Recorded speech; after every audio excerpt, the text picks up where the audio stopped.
Savitri, Book 9, Canto 2, The Book of Eternal Night. The journey in eternal night and the voice of darkness.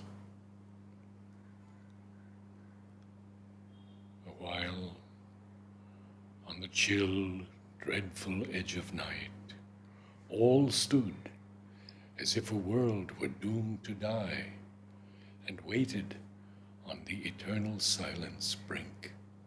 Heaven leaned towards them like a cloudy brow of menace through the dim and voiceless hush.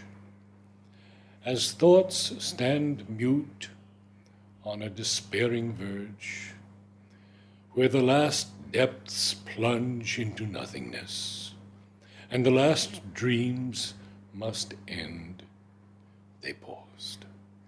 In their front were glooms like shadowy wings. Behind them, pale, the lifeless evening was a dead man's gaze. Hungry beyond, the night desired her soul, but still, in its lone niche of templed strength, motionless, her flame-bright spirit, mute, erect, burned like a torch fire from a windowed room, pointing against the darkness' somber breast. The woman first affronted the abyss, daring to journey through the eternal night.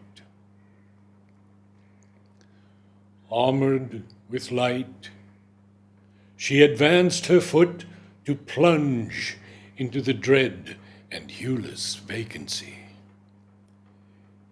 Immortal, unappalled, her spirit faced the danger of the ruthless, eyeless waste. Against night's inky ground they stirred, molding mysterious motion on her human tread, a swimming action and a drifting march, like figures moving before eyelids closed. All as in dreams went slipping, gliding on. The rock gate's heavy walls were left behind, as if through passages of receding time, present and past, into the timeless lapsed. Arrested upon dim adventure's brink, the future ended, drowned in nothingness. Amid collapsing shapes, they wound obscure. The fading vestibules of a tenebrous world received them, where they seemed to move, and yet be still, nowhere advancing, yet to pass. A dumb procession, a dim picture bounds, not conscious forms threading a real scene. A mystery of terror's boundlessness, gathering its hungry strength, the huge, pitiless void surrounded slowly with its soundless depths. And monstrous, cavernous, a shapeless throat devoured her into its shadowy, strangling mass, the fierce spiritual agony of a dream. A curtain of impenetrable dread, the darkness hung around her cage of sense, as when the trees have turned to blotted shades, and the last friendly glimmer fades away around a bullock in the forest tied by hunters, closes in no empty night.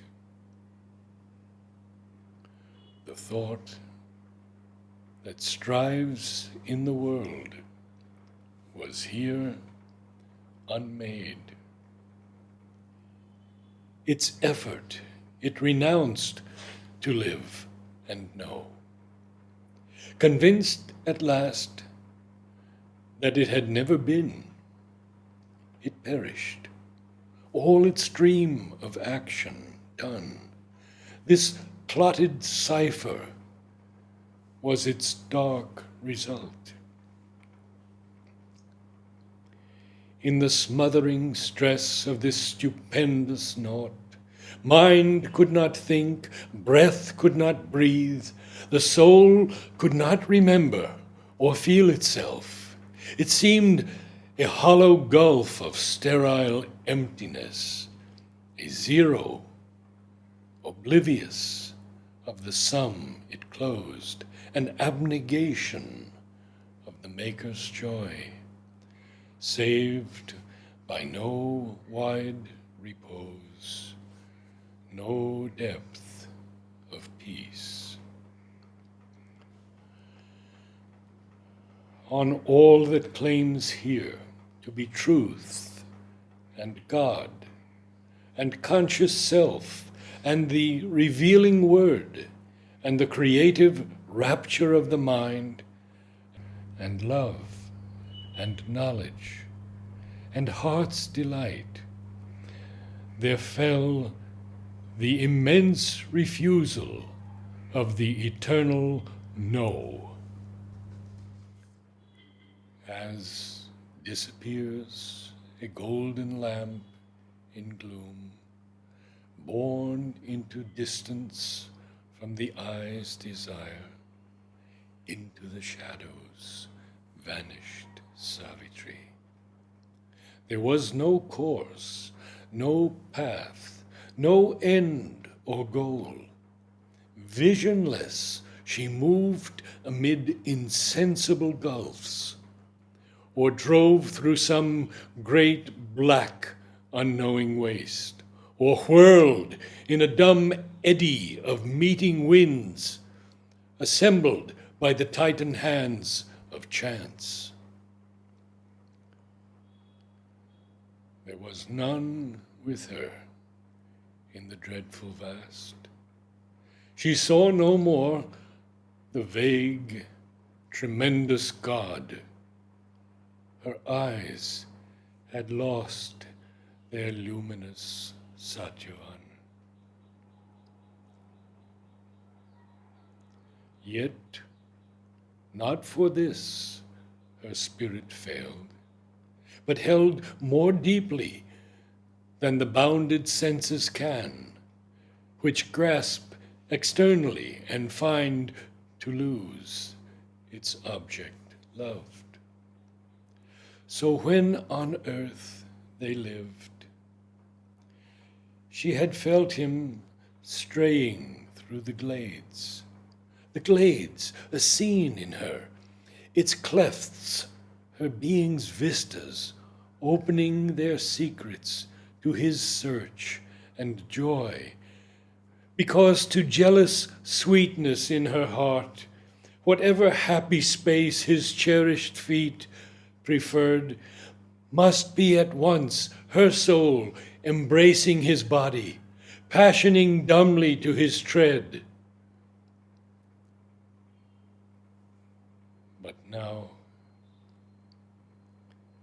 a silent gulf between them came,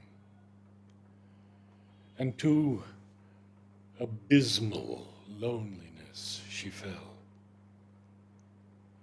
Even from herself cast out, from love remote.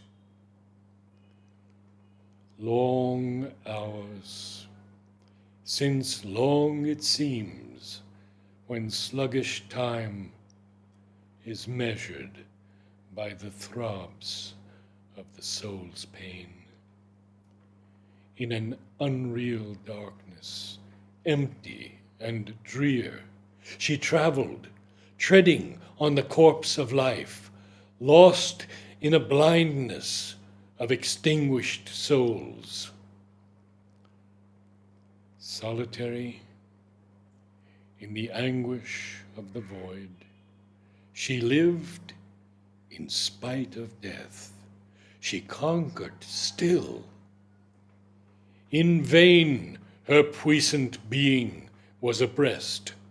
Her heavy, long monotony of pain, tardily of its fierce self-torture, tired.